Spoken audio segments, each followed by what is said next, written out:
Okay.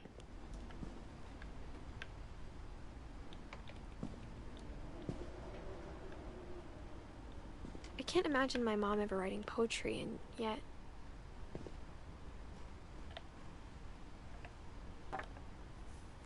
A poem for Gus, who always said the wedding was a bad idea. Our father never hit us kids, at least not very hard, before the day my brother said with teenage disregard that he'd be dead before he'd see a wedding in our yard.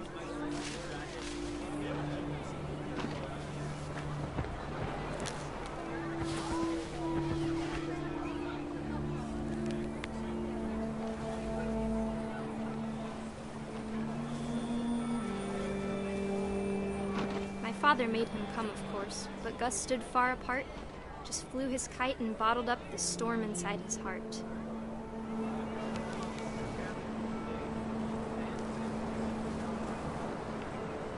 I tried to talk him out of it, but though he'd never met her, "We don't need a stepmom," were the words that I now pronounce you husband and wife. You may kiss the bride.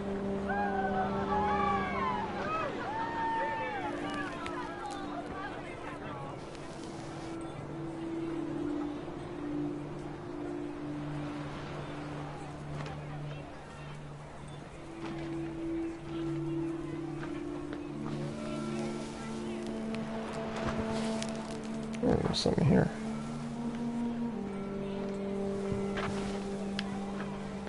When the time for photos came, Dad ordered him to come here. But Gus declined, and as a sign held up his middle finger.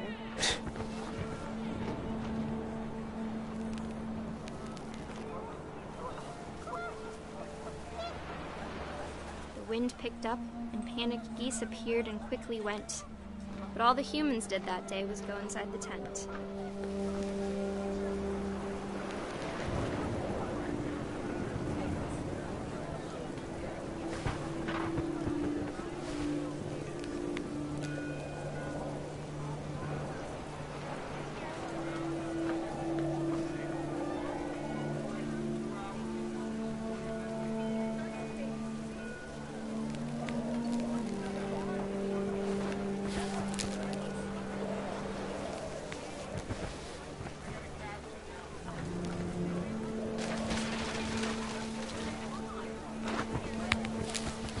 Okay.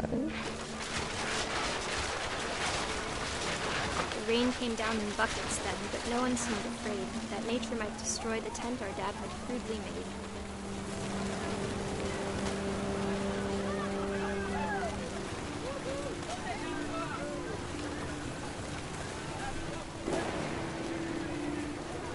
What else can we drag into this?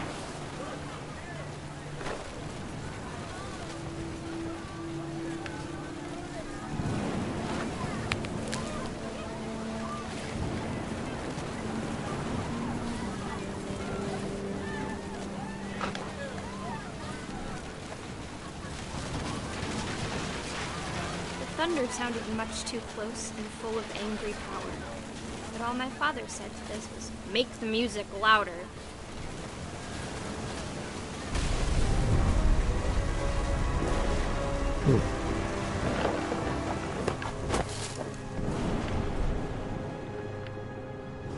I wish that I could truly say I thought about you on that day. Out there on the beach alone, just you, the wind, the sea, and foam.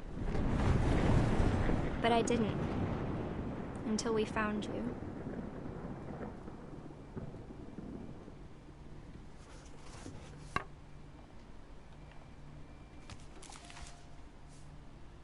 She never talked about him, but Mom told me once if I was a boy, they were going to name me Gus.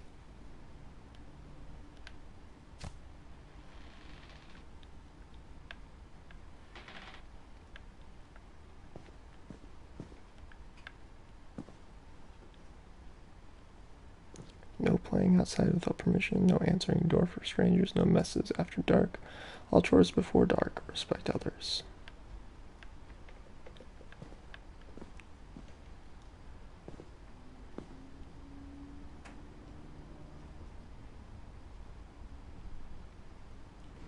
Greg, be a baby.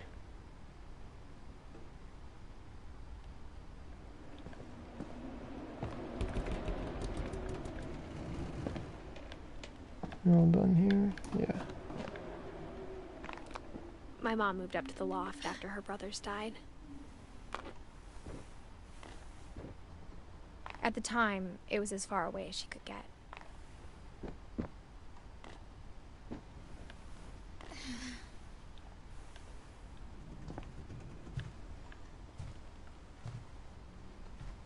She spent a summer building houses in Calcutta, where she met my dad, Sanjay.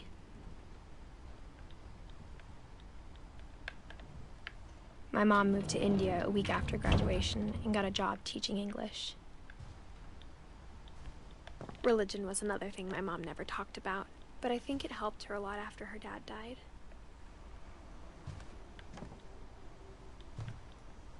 Lewis was born a year later.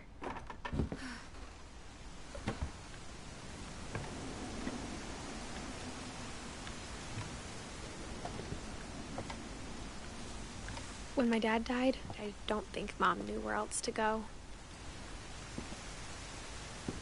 I'm sure Edie was happy to have her back. Okay. And to see kids in the house again.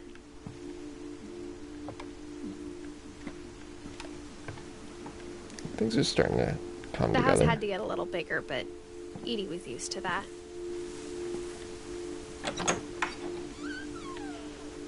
And for a while, things were good. Almost normal.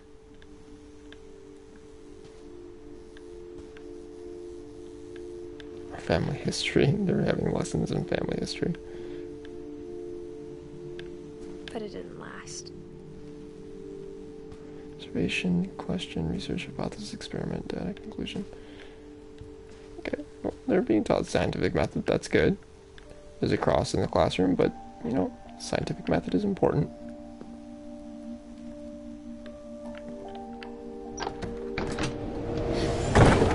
The beginning of the end was Milton's 10th birthday, when Edie gave him a castle.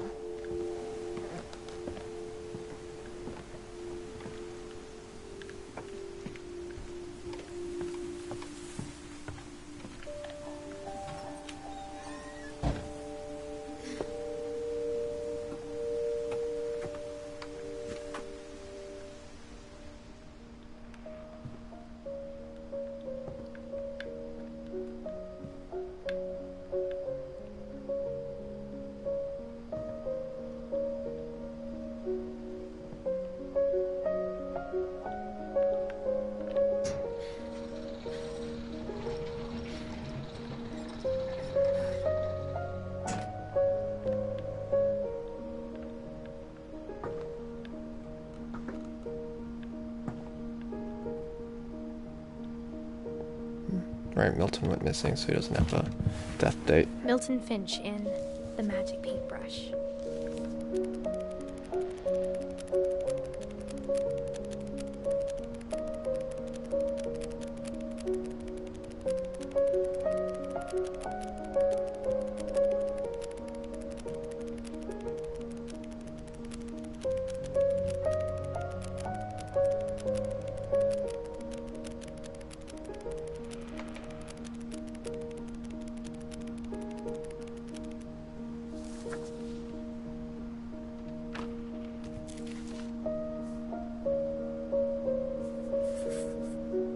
I was 4 when Milton disappeared.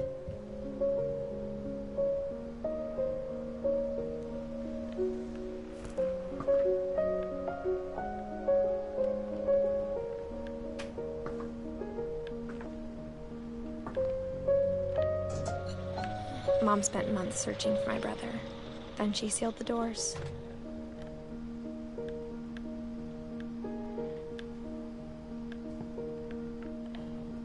Whatever Milton had found in the house, Mom didn't want it getting out.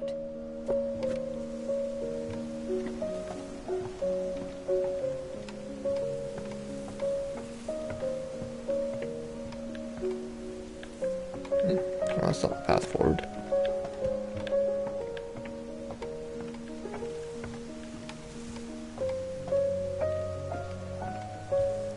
We saw the painted door inside there on the other side. And so the assumption, I guess, is supposed to be that Mom Milton... definitely blamed Edie, but I think Lewis blamed himself. Milton kind of After he graduated, he just spent more and more time in his room. magicked Until himself Mom away. got him a job at the cannery. I mean, maybe not literally. I don't know. It's hard to say because there's a lot of magical things happening in this story. But okay, that's where the broken path was. I mean, obviously, maybe not obviously. There's weird crap happening in this story, but it's either he disappeared in a normal way, just like any other person could around here, or he went through this magic door.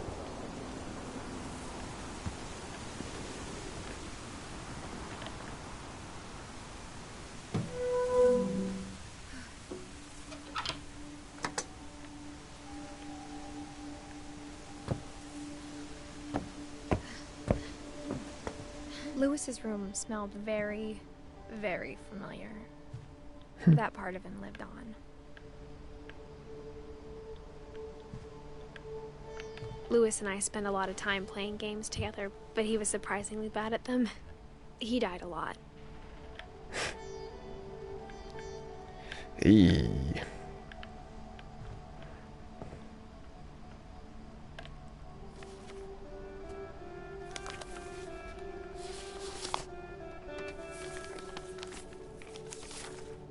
Dear Mrs. Finch, as Lewis's psychiatrist, I can understand your desire for an explanation. As I see it, the trouble began in January, shortly after we convinced your son to seek treatment for substance abuse. Newly sober, I believe Lewis first noticed the monotony of his daily life.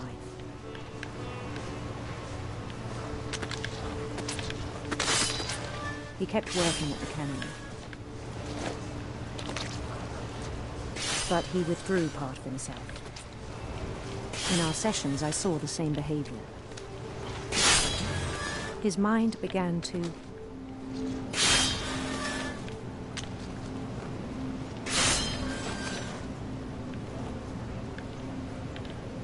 wander.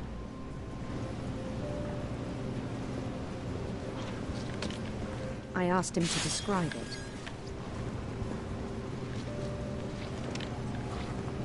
He said he started small, imagining a labyrinth.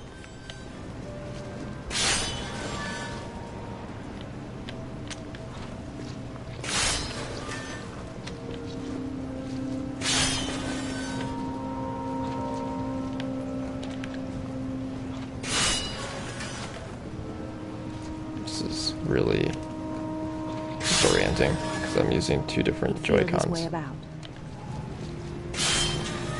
to control the fish and control the labyrinth. Then something moved. Bats. And toads.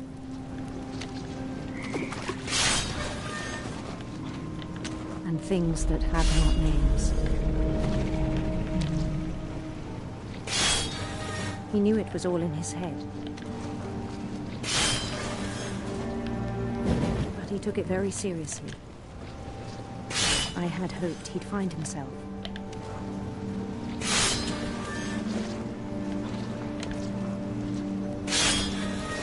But he found something more. I worried about him then. Daydreaming at the cannery. I spoke with his boss. But he said Lewis had become a model employee. Methodical, tireless, focused. Like a whole new Lewis. So I let him go on.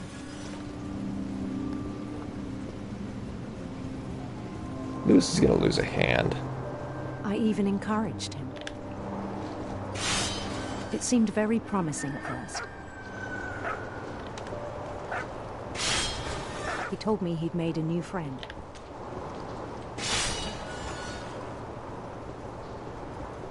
On the edge of a city he named Lewis Topia.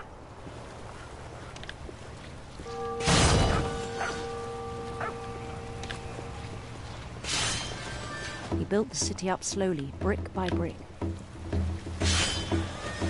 Then he made musicians.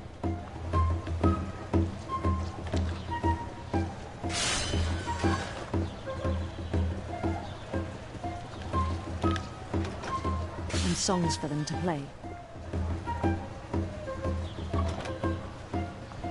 He talked about starting a band. And he was always humming something. Every day his imagination grew stronger.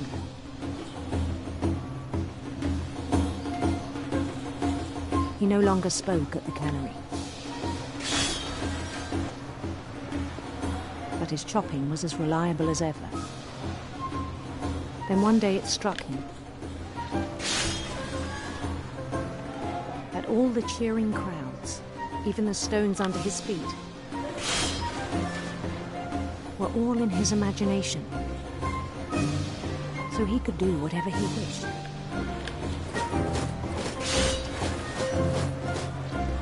He held an election for mayor.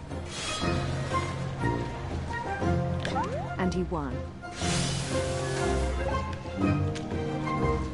They begged him to stay, but his mind was already wandering. It became a game for him.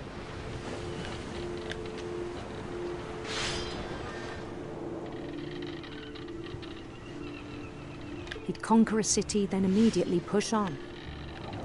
This is starting to take over the screen. New Louisville.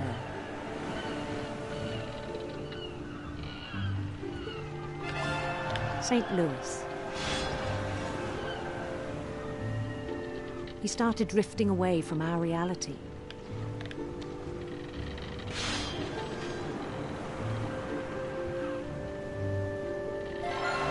Minneapolis, until one day he forgot to go home from the cannery. Even as his mother pleaded with him, part of Louis kept sailing on.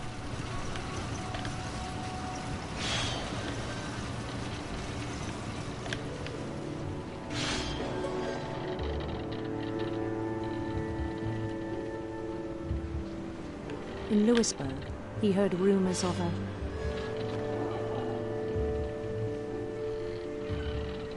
beautiful prince.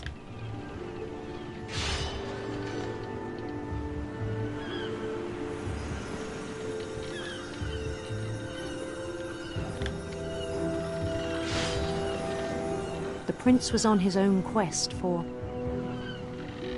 Let's go with the radiant rainbows, sure. Radiant rainbows.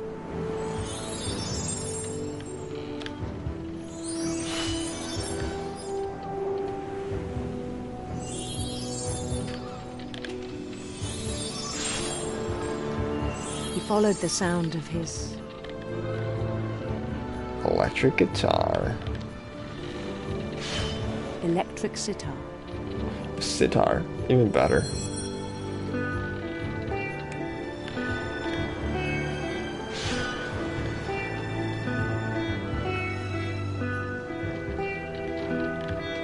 His chase led him to a golden palace east of the sun and west of the moon.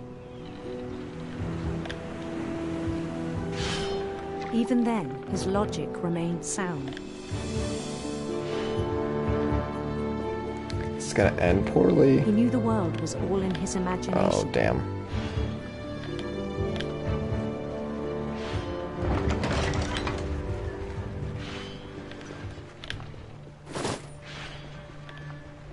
But he was so proud of having created it. In his own eyes, he'd become something greater than a king.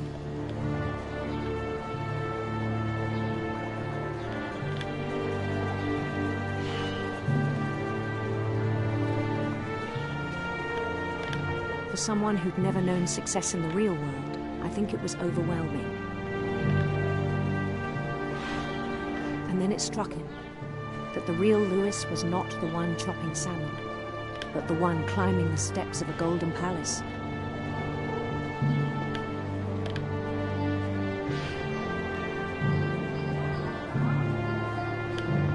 My imagination is as real as my body, he told me. It was hard to argue with him.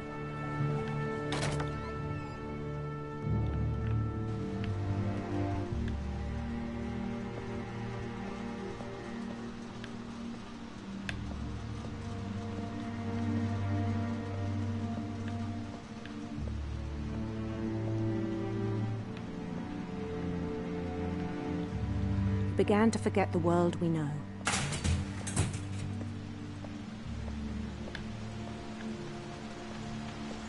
I think it pained him to remember Lewis, the cannery worker.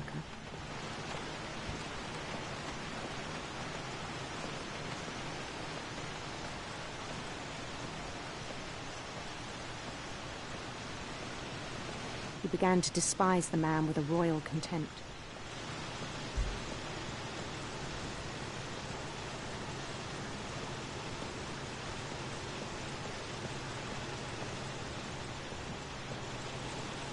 I still thought I could save him.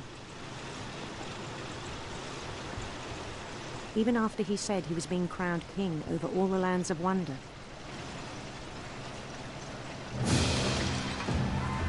The palace would be packed with his companions.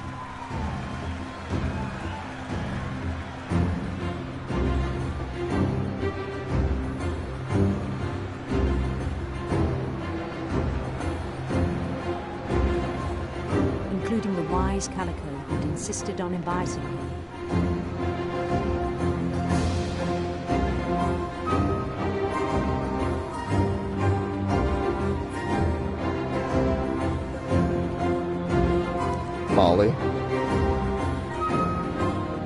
Molly Finch.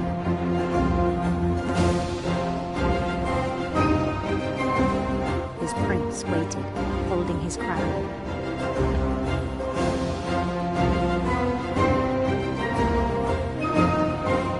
There was only one thing left to do.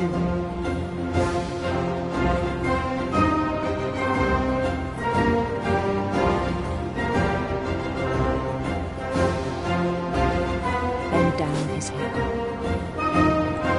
Oh, man.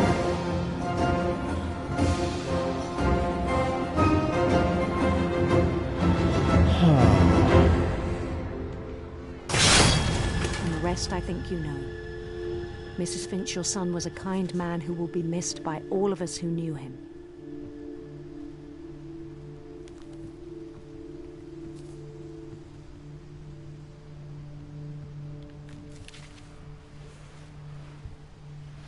My brother was really cool. I wish you could have met him.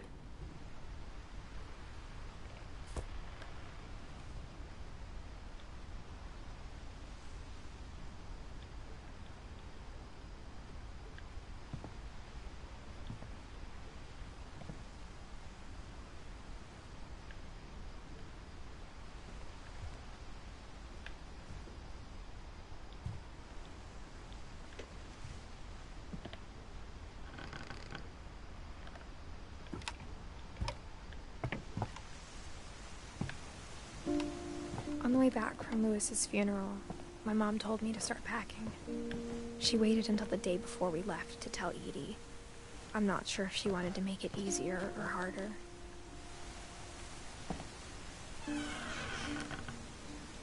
I wish we'd stayed. But I understand why we left.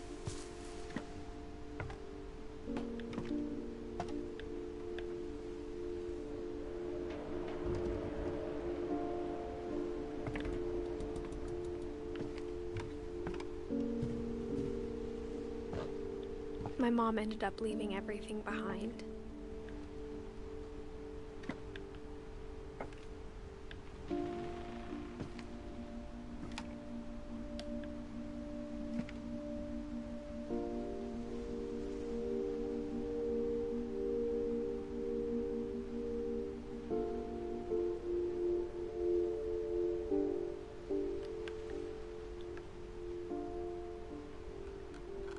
She wrote a book.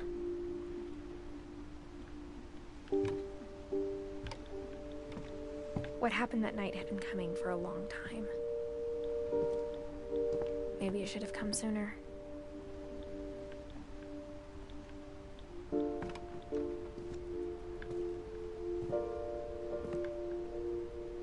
But it had to end one way or another. All that's left now is to tell you about that last night.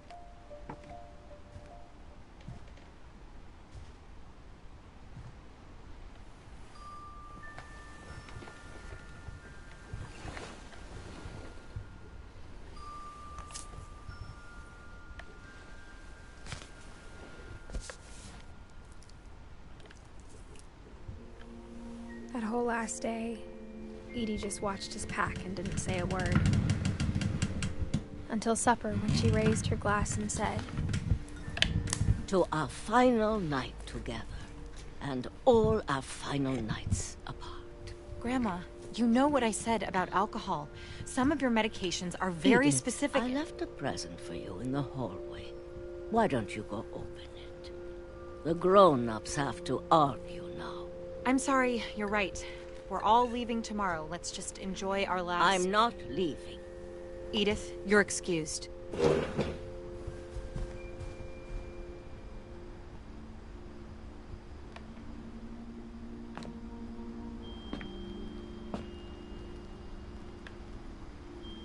the power had been shut off that morning, but Edie always had plenty of candles.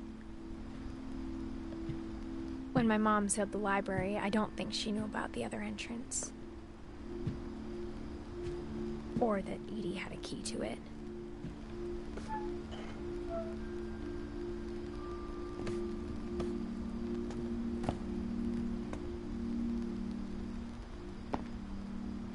That thing you're afraid of isn't going to end when you leave the house.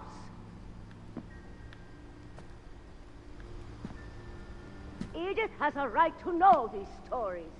My children are dead because of your stories. I think it's best if Edith and I leave tonight. We'll have the nursing home send a van for you in the morning, okay?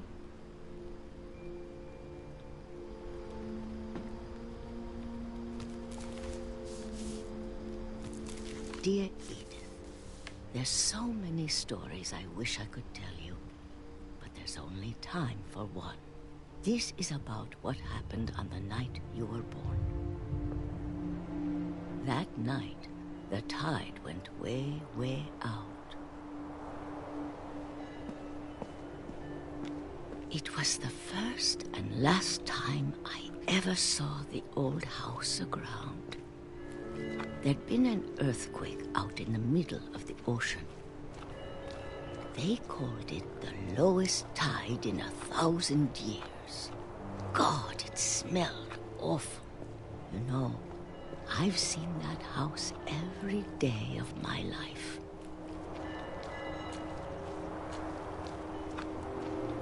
But I never thought I'd go back to it. When the fog rolled in, I lost my way.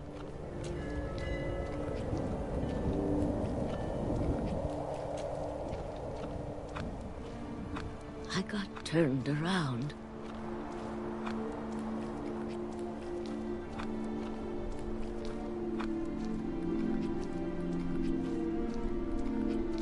For a while, I wandered.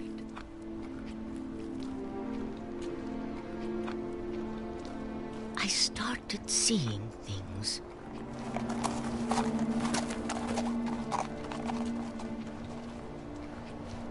It just occurred to me that Edie is probably the oldest any Finch has ever lived, and Edith is Things named I'd after her. forgotten had ever existed.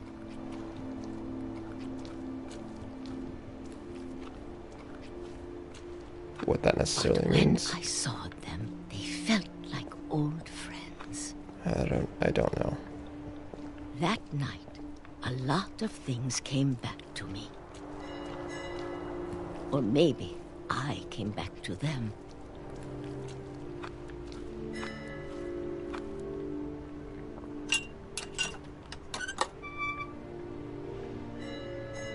Things I can't explain, but that I need you to try and... Edith, what are you doing in here? It's mine! Edith! Mom, you're gonna rip it! Let go!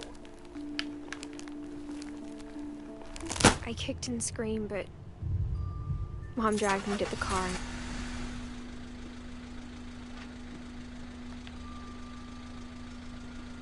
I never saw Great-Grandma Edie again. The next morning, the van came to pick her up, but she was already gone. After that, we moved around a lot.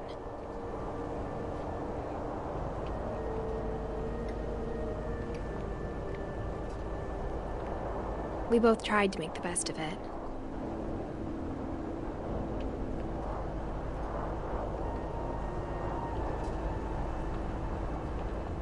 A few years went by.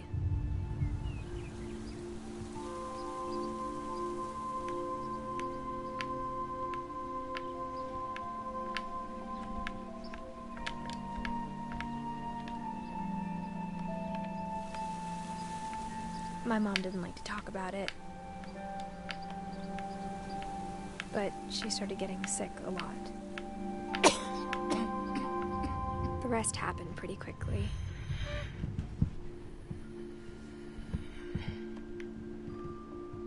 She got better for a while, and then she didn't.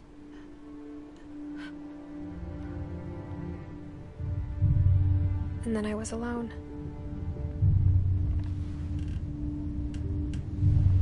The last Finch left alive.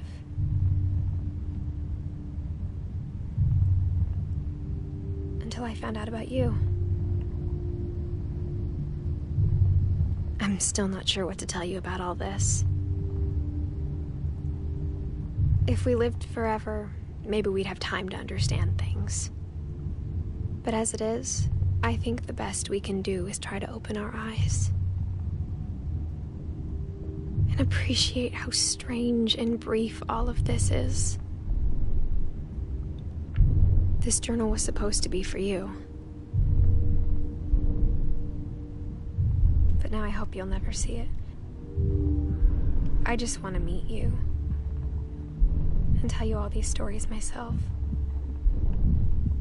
But I guess if you're reading this now, things didn't work out that way.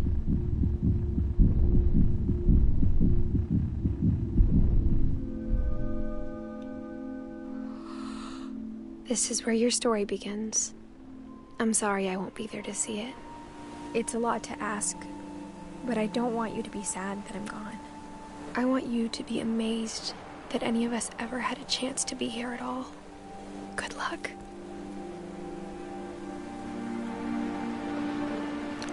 Damn.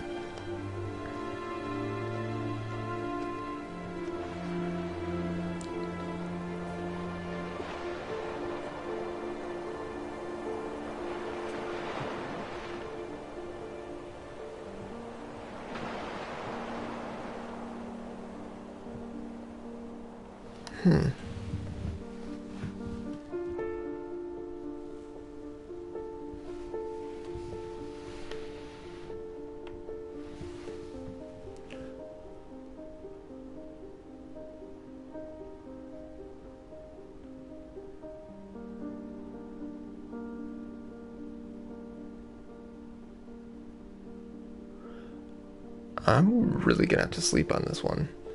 I mean, it was good. It was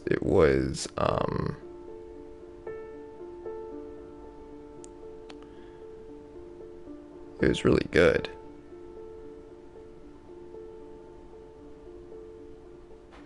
But I'm just not sure what to make of the message or the themes.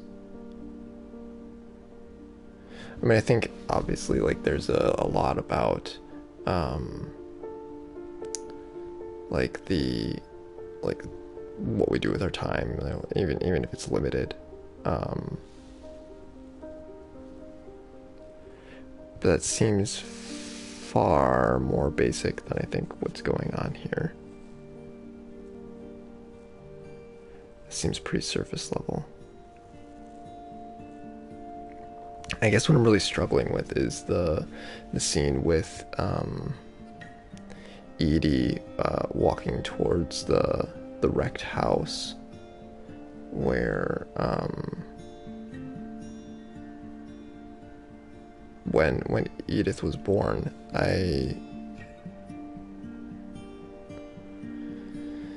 there are a lot of similarities to that, it feels like, and a lot of parallels between what Edith is going through as she's going back to her old house, or the Finch's old house. Like, Edie is going back to where she belongs in a sense, and so is Edith. So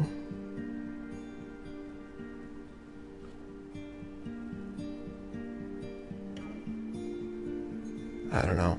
I am going to definitely have to think about this one more.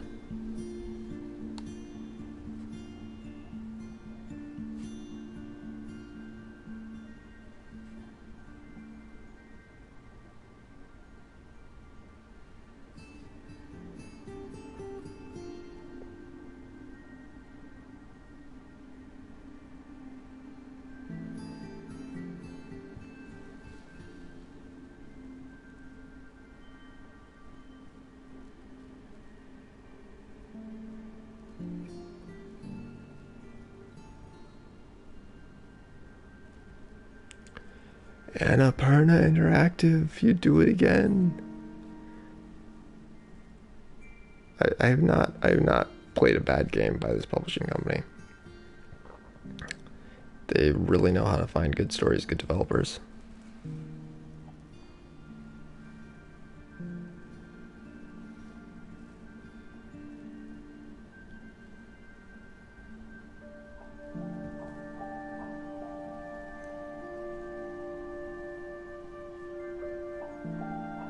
Huh, Neil Druckmann, the I believe narrative lead behind The Last of Us, if it is the same Neil Druckmann.